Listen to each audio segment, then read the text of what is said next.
1992.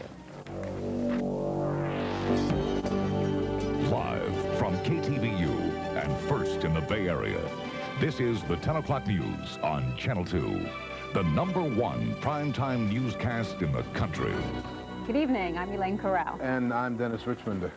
A TWA jumbo jet burst into flames after an aborted takeoff from New York's John F. Kennedy Airport this afternoon, but every one of the almost 300 people on board managed to escape alive. Witnesses say the plane barely lifted off the ground at about 2:40 Pacific time when something went wrong. It crashed back onto the runway and skidded. The stunned passengers said they noticed an orange glow moments before they saw the first flames. The flight crew on board, however, moved quickly and managed to evacuate all 280 passengers with only minor injuries to 35 of them. We've been 100 feet in the air, and we started going down, and we landed on the runway without any problem, but the pilot wasn't able to stop the plane in time before we got to the end of the runway. Did you hit something? I think that we did hit. And the airplane dropped on the right side, and a big, huge orange flame with a lot of smoke. The airplane continued down the runway on fire a little while, and then it came to a stop. The nose collapsed, and the tail was on fire pretty good, and they opened up the doors, the chutes opened up, inflated, and people were evacuating pretty good, real fast. None of the injuries was life-threatening, mostly scrapes and bumps and possibly some broken bones. Tonight, authorities are crediting an experienced flight crew and calm passengers for the remarkably safe evacuation of that plane. But there was reportedly some pushing and shoving at first when passengers realized just how fast they needed to get out of that plane. What was it like during that short, terrifying ride down the runway? John Fowler pieced together what happened from dramatic eyewitness accounts, and he's in our newsroom with that story. John. Thanks, Elaine. Investigators are also trying to figure out what caused this crash tonight.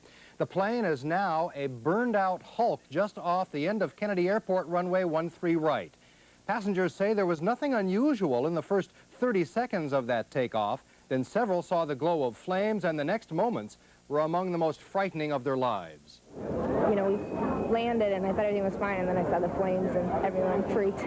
And it wouldn't stop bouncing. So when I look out the window, I could see smoke all over. I said, Jesus Christ, this is it, we're gonna die. It was going really fast, and I'm thinking, oh boy, where's the water here? I'm trying to picture what runway I was on. I had fallen asleep on takeoff, and I was really deathly afraid of going into the water somewhere. I had two, and she had one. One for each arm. Scooped them up, and, you know, those slides work. You can hold the child in each arm, jump off the slide, and make it. Most of us had to go make our way to the front, but we're talking hundreds of people all trying to get out at once. So some people were panicking, some people were calm. The plane was on fire when we were in the air. I knew the plane was on fire. I saw the reflection of the fire in the movie screen. Eyewitnesses tell it like this. The plane lifts off briefly. One describes it like a hop. Flames fan out from the tail, possibly from the engine, and a controller radios a warning. The pilot, almost out of runway, sets the jumbo jet down hard. Tires blow. It's screeching down runway 13 right at over 150 miles an hour. Something gives out. The plane veers left and bursts afire. It takes maybe 15 terrifying seconds. The landing seemed to take an eternity when you know that your plane is on fire. People had... Every seat of the plane was filled. Every overhead compartment was filled. Things were crashing all around. People started to get out of their seats because they were not on fire, but where a fire was. There was a degree of pushing and shoving, but for the most part, the crew was spectacular, and people were very kind. One inflatable slide caught fire. Most injuries were what rescuers call slide rash, scrapes and bumps, as passengers escaped. No one suffered burns or smoke inhalation. At airports around the country, including San Francisco, controllers held New York-bound planes on the ground. Arrival schedules reflected the problems at Kennedy.